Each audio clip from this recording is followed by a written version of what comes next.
The Caribbean Court of Justice declares Guyana's cross-dressing law unconstitutional, and in sport, West Indies slip in the ICC T20 rankings. I'm Ricardo Roberts and this is Caribbean in 10 for Tuesday, November 13th. I'll be back with the details after the break.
The Caribbean Court of Justice, the CCJ, has ruled that a law in Guyana that makes it a criminal offense for a man or a woman to appear in public while dressed in clothing of the opposite sex is unconstitutional.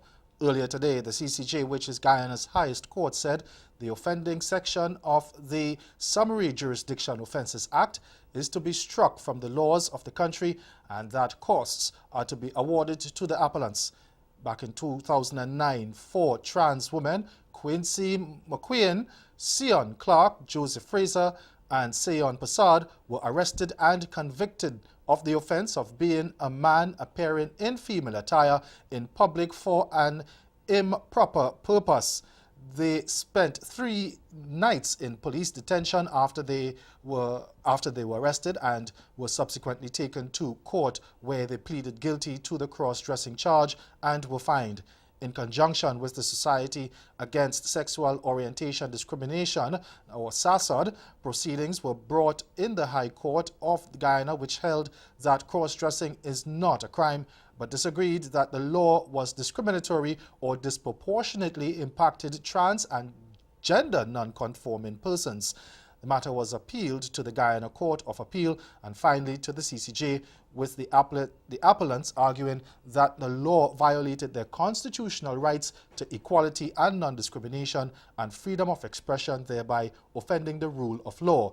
The 5-member CCJ panel, headed by its president, Justice Adrian Saunders, agreed that the law under which the 4 were charged was from a different time and no longer served any legitimate purpose in Guyana, with Justice Saunders reiterating that law and society are dynamic, not static.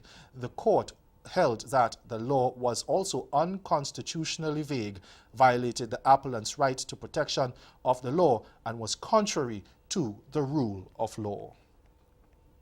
Trinidad and Tobago's Police Commissioner Gary Griffith says he is standing by his decision to implement lie detector tests for some members of the police service and is willing to defend it in court. The top cop took that stance as he transferred 25 police officers from the Southwestern Division for refusing to take 3-question polygraph tests, and amid reports that some lawmen were considering taking legal action.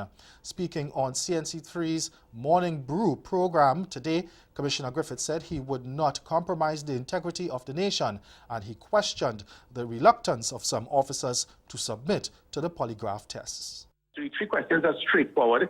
It is alarming that persons would be reluctant to answer such questions or to be polygraphed for such straightforward questions. These are not trick questions.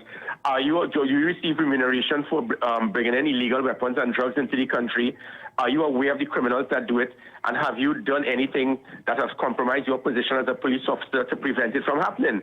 It's either yes or no. For you to be reluctant to do that, you need probably to check yourself, because everyone was willing, they were eager to be asked any question to be polygraphed to become a police officer. What has changed? They need to look in the mirror and check themselves. And if they decide to go to court, well, I look forward to it.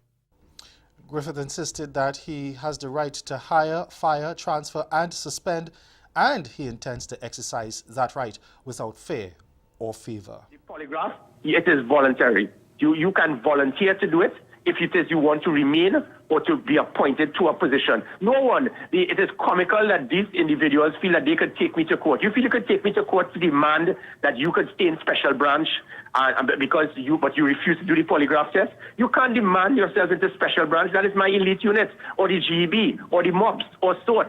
So the same way you cannot demand or push yourself based on your rights.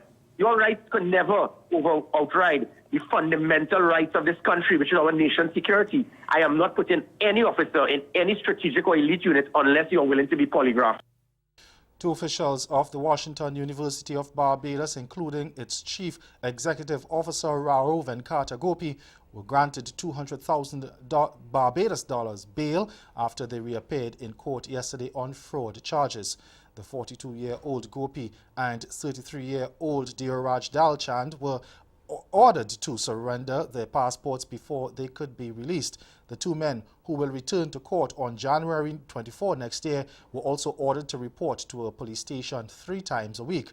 The two are charged with dishonestly inducing Casa Grande Incorporated to wait for payout of over $2 million in rent by deception by falsely representing CIBC First Caribbean International Bank checks. They were not required to plead to the indictable charges, which allegedly occurred between April 2017 and September 1, 2018. According to media reports in India, the fraudsters convicted clients that they had secured tie-ups with medical institutions in several countries. They allegedly promised them seats in medical colleges in the United States and China. Stay with us. Your Midday Sport is next. Superstar Nicky Jam goes back in time in the newest episode of Billboard's Growing Up Latino series. Jam shares that he first learned about music in general through his mother, who is a #1 fan of the singer Jose Jose. He also said that the song that best describes Puerto Rico is Lamento Borincano by Mark Anthony.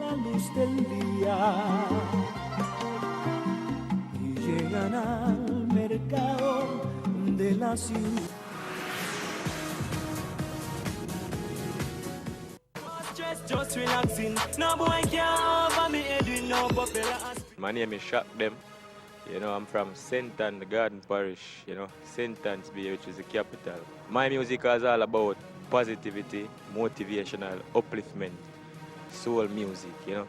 I sing about positivity, you know, in my lyrics, things to uplift people. My real name is Ryan Romario Miller.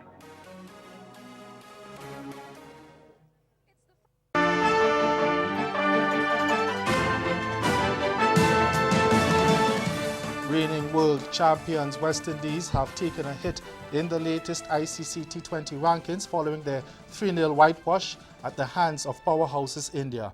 Now, while the Caribbean side remains 7th in the 17-team standings, they have lost all 4 ratings points to slip to 102 points, further narrowing the gap between themselves and 8th place Afghanistan on 92 points. Of the major test play nations, West Indies are now only above Sri Lanka, who languish in 9th spot on 87 points. Pakistan is top the standings on 138 points, with India second on 127 after picking up 3 points from their comprehensive series win against the West Indies. Australia is third on 118 points, while India lies 4th on the same number, with New Zealand 5th on 112. That's Caribbean in 10. Join us again at 6:30 for Caribbean Newsline. Good afternoon.